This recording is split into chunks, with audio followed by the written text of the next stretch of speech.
The lesson. Oh yeah.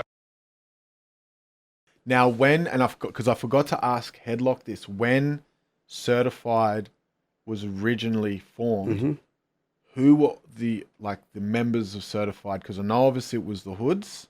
So it would be After Hours, Trauma, Crossbred, us. Oh man. After Hours, I think I've already said. So basically, I'm going to work our way through 13 MCs if we want. I'm pretty sure that was the crux of it. But that was, yeah. But then after that, I know Funk Wars were in pretty much. They were definitely the next ones in. But they were originally called CS9? Or was that a different group? I'm not exactly sure. Yeah, okay. But yeah, there was something prior to the Funk Wars with some of them or something. Kirk would be able to tell you that for sure.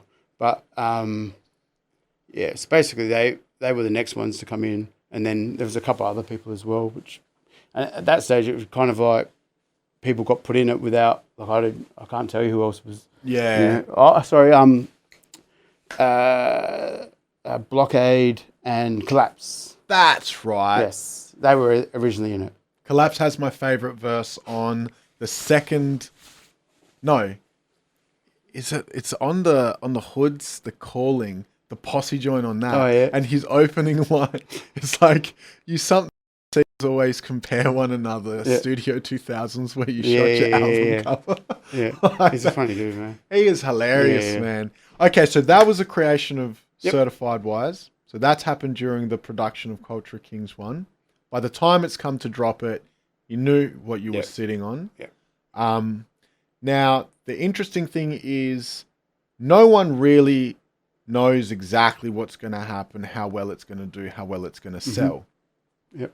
You put it out. There's no contracts. Mm-hmm. I'm going to assume there was no money exchanged hands. No, I can't remember paying anyone for it. But then when the shit starts to sell, then often what happens is then people start thinking, hang on a sec. Yeah, but at that point we're still recuperating costs or whatever, and it's, just paying for itself basically, shows, whatever. Yeah. Yeah. Now, at this point, did you have any issues with people wanting to get paid for it after the first one had been released? Yep. So basically, I got approached by two different people that are on that. Which we can't. Nah, I'm not going to get right into the nuts and bolts of it, but basically we had a meeting, and because nothing was drawn up, and we just worked out an amount, and paid them. Okay, so of the number of 18 songs, basically 2 artists came back off the back of the first one, saying, "Look, we've contributed. You've made a bit of money. Can we get a cut?" But it's not as if when you say made a bit of money, it's not as if like, all of a sudden I've gone to, I'm on a world trip and like, you know what I mean? No. It's not like that at all, mate. No. Well, there's the reality of it and there's the perception. Yeah, now, exactly. What I'm talking about is the perception was at this point by a couple of people. Yep. He's made a bit of money off it. Yep. So we would like to make a bit of that. Yep. That's the perception. And we sat down with them, worked it out, paid. And that was done. it. Yep, done. End of story. Okay. Yeah. Now, that's 2 people out of the rest. Yep. And then that's the very first one. Yep. So then besides... Basically, it was set up as like a promotional tool for everyone, man. Yeah. So everybody obviously benefited from being on that. Because look, man, up until that point, I didn't know 3/4 of the names on there. Exactly. And that's what it was about, man. Like and I was never thinking about, ooh, I'm going to do this and like never have to work again. Well, you know what I mean? You couldn't have, because that wasn't the way people weren't doing that. I've just put together 500 CDs by hand. That's what I mean. Yeah. I know exactly what you mean. Balling out of control, bro. Like, fuck, man. What the fuck? You didn't help put together the CD. Yeah, you know what I mean? Yeah. Anyway, so that's the first one. And like you said, there was the Melbourne show. Yep. And then there was the Adelaide show. Yep. And I mean, look, that compilation continues to sell to this day secondhand. Like people are trading it and paying top dollar for it. Now we're in 2000, 2001. Mm-hmm. Okay, so There's more artists now coming through. It's really, I kind of feel like this early 2000s period, it really started to bubble. Yeah, it was kicking off. And 100%. Melbourne and Adelaide, and I guess Perth as well, but I just kind of feel like Melbourne and Adelaide kind of really had it by the balls. Oh, big time. 100%. Now, at this point, Cultures 1 has dropped. Certified Wise has now been established. Are you in Terra Firma at this point yet? Yes, I'm pretty sure it was pretty much after Culture Kings 1 dropped. Simo and I were like hanging out heaps, basically spending heaps of time together or whatever. And I think they'd gone through a couple of DJs. I think someone DJ'd at one point for him, and Shep from the Clinic. Pretty sure he DJ'd for a little bit with him. But yeah, then he after he got over the fact of getting past the fact that he doesn't like me, he told me, because when he first met me, he wanted to punch me in the face. He was like, I hated the sight of you. You had that look. I was like, what the fuck, man? I'm like, what? This is like years after we'd been hanging out. I'm like, what the fuck? He goes, yeah. One of those like, dude. Yeah. So it was, and then we've been hanging out one night, and we were at BB's house on South Terrace, out on her balcony, just talking about shit.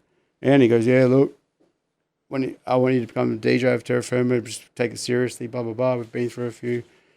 And yeah. So this is just after Cultures 1 I'm pretty dropped. sure it was in between 1 and 2. He must have seen that you know how to work. Yeah, You've had a successful thing under the belt and gone, you know what, he's all right. Can put some CDs together. Yeah. That's what he's probably long-term thinking. I need someone to put CD. Yeah, but no, it was that. And basically, from then on, it's like, Official. And we, took it a bit more. From then, it was like it was really disjointed, like Terra Firma from then. I think Les joined pretty much straight away as well after that. So you and Les kind of joined around the same time. Around the same time, yeah. So then therefore, and at this point where you and Les have joined and now Terra Firma is what we know Terra Firma to be, the Nights of Heaven Cried had already been recorded prior to this, but at this point hadn't been released yet. Nah, and we had like a whole lot of, like from that first album that we dropped, from there I reckon it took 5 years from Waking the Past. I'm not sure what year it dropped, but it was a while. Yeah, okay. Yeah. So then that means that which dropped next, Culture Kings 2 or the first Terra Firma release? 2, I reckon. Okay, so Culture 2 drops. Yeah. All right. Yeah. So and that's the reason there was the only 2 Terra Firma albums as well, because we're doing this as well. Yeah. Simo had a big part in it as well, like he was doing tracks for everyone, and it was touring this and mixing down this and plus producing this. Like we did before we released that first album, we had done 200 plus shows, man. Before we even released an album. As Terra Firma, you'd already... we were doing gigs like left, right, and center, everywhere and anywhere, man. Yeah. I think when I spoke to Simplex, he's like, you guys were out in some Whoop Whoop Rotunda and shit. Yeah, man. We did heaps of good shit, but there was a few questionable ones. Like who arranged, we're just, who's arranged this? There was more, that one at the Rotunda, there was more like pie carts than there were people there, man. It was ridiculous. Like, you're performing to pie carts. And then a fight... Like halfway through our set, this fire twirler just walks straight across like the thing, just twirling fire. Everyone stopped rapping, just looked at us like, oh, it's fucked. It was fucked, man. It was real bad.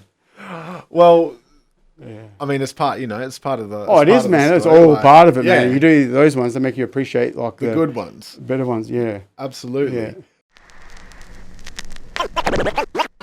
The lesson. Oh, yeah.